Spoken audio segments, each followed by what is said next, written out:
मुख्यमंत्री। हंस मत, हंसेगी तो पता चलेगा। हाँ हाँ बंद कर ले। हाँ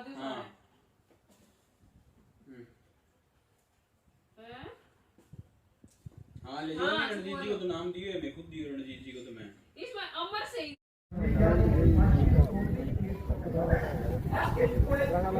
एक मिनट हम साइड होने दो।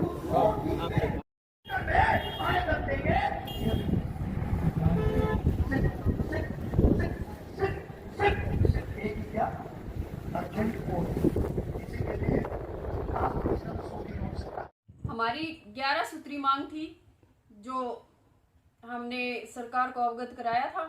जो सरकार के नुमाइंदे आए उनको हमने हमारी 11 सूत्री मांगे दी थी, मगर 2 मांगे तो हमारी पूरी की उसी टाइम पे, लेकिन जो अदर मांगे रही वो आज तक पूरी नहीं हुई। मतलब 3 महीने बीतने के बाद भी हमारी मांगे पेंडिंग की पेंडिंग ही है। जो समाज के जो आपके मुख्य लोग थे जो बीच में थे वार्ता में, क्या उनसे बात हुई आपकी? उनका क्या कहना है? बिल्कुल हुई, उनके पास हम गए भी हैं, उन लोगों ने हमें बुलाया भी है, लेकिन आश्वासन पे आश्वासन, डिमांड पूरी नहीं होती। वो कहते हैं कि कोई नहीं अब करवा देते हैं, आप लेटर दीजिए हम करवा देते हैं। हमने सबको लेटर दे दिया, सबको अवगत करा दिया, लेकिन फिर भी कोई सरकार के तो कान पे जू तक नहीं रेंगती।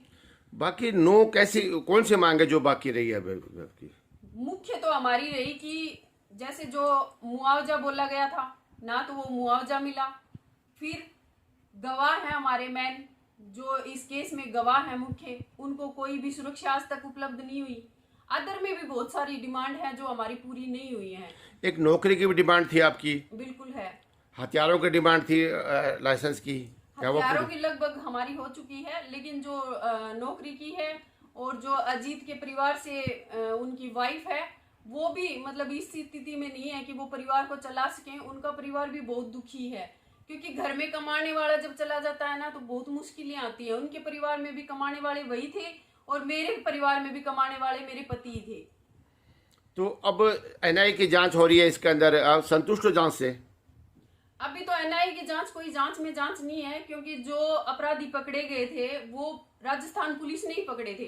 अभी तक एनआईए की जांच ने क्या किया है क्या नहीं किया है मुझे नहीं पता, लेकिन इतना मुझे पता है कि जो 4-5 आदमी जो हमारे मतलब पास बैठने वाले, मेरे पति के पास बैठने वाले थे, उन्हीं को बुलाते हैं और उन्हीं से पूछताछ कर लेते हैं और उनको वापसी भेज देते हैं। अब क्या जांच आगे चल रही है क्या नहीं चल रही है, क्योंकि आज तक जो अपराधियों ने अस्त्र दे के भेजे थे कि भाई उनको मारना है और है, वो आज तक पकड़ में नहीं आए।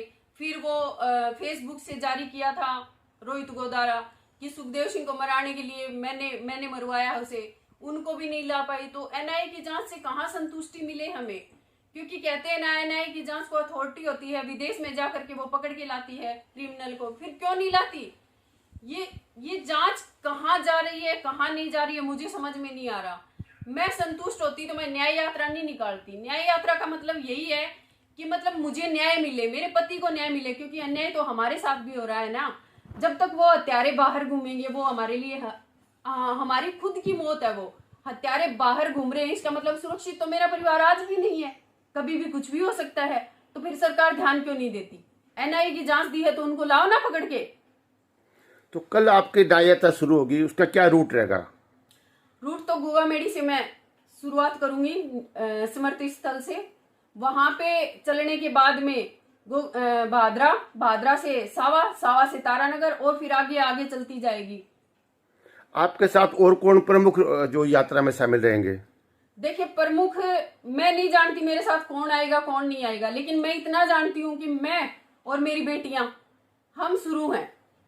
ये अपने पापा को न्याय दिलाएंगी और मैं अपने पति को न्याय दिलाऊंगी। तो वैसे तो मैंने सर्व समाज से अपील करी है, सर्व समाज मेरा साथ देगा, लेकिन फिर भी इस सर्व समाज के आगे मैं ये भी कह रही हूँ कि मैं चल रही हूँ, आप लोग आइए।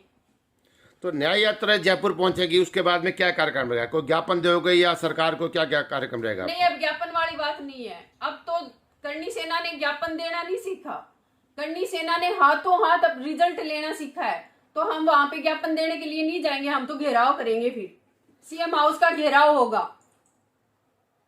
तो जयपुर पहुंचने के बाद सीएम हाउस का घेराव होगा आपके द्वारा? होगा।